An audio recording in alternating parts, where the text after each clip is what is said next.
సర్దార్ వల్లభాయ్ పటేల్ 150వ జయంతి సందర్భంగా గుంటూరులో ఐక్యతా ర్యాలీ నిర్వహించారు. ఈ కార్యక్రమానికి వైద్య ఆరోగ్య శాఖ మంత్రి సత్యకుమార్ యాదవ్ హాజరయ్యారు.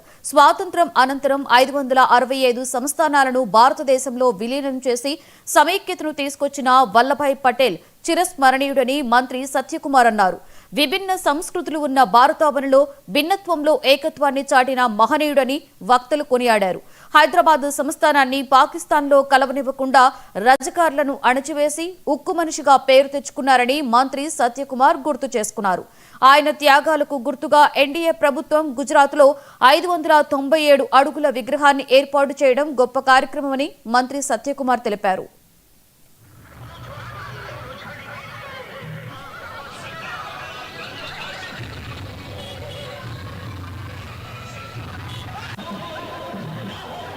సర్దార్ వల్లభాయ్ పటేల్ 150వ జయంతి సందర్భంగా వారి స్మృతికి ఘనమైన నివాళులర్పిస్తున్నాను.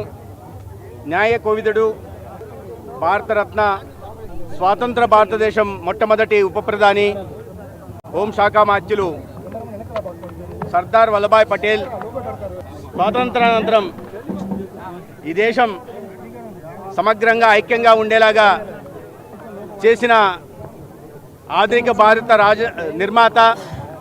అదేవిధంగా విభిన్న భాషలు, విభిన్న మతాలు, విభిన్న కులాలు ఉంటున్న భారతదేశంలో భిన్నత్వంలో ఏకత్వాన్ని తీసుకొచ్చిన సాంస్కృతిక వారధి. స్వాతంత్రానంతరం బ్రిటిష్ వారు ఈ దేశంలో 565 సంస్థానాలుంటే స్వాతంత్రం వచ్చిన తర్వాత కూడా ఈ దేశం ఐక్యంగా ఉండలేదు, చిన్న భిన్నమవుతుంది, చీలికలు పేలికలు అవుతుందని భావించి స్వాతంత్రం ఇచ్చి వెళ్తే దేశ సమగ్రత, సార్వభౌమాధికారం, ఐక్యత పట్ల సమగ్ర అవగాహన, దూరదృష్టి కలిగిన సమర్థ నాయకుడైన సర్దార్ వల్లభాయ్ పటేల్ 565 సంస్థానాల్లో భారతదేశంలో విలీనం చేసి ఇవాళ భారత్ ఒక్కటిగా ఉండడానికి కారణభూతులయ్యారు.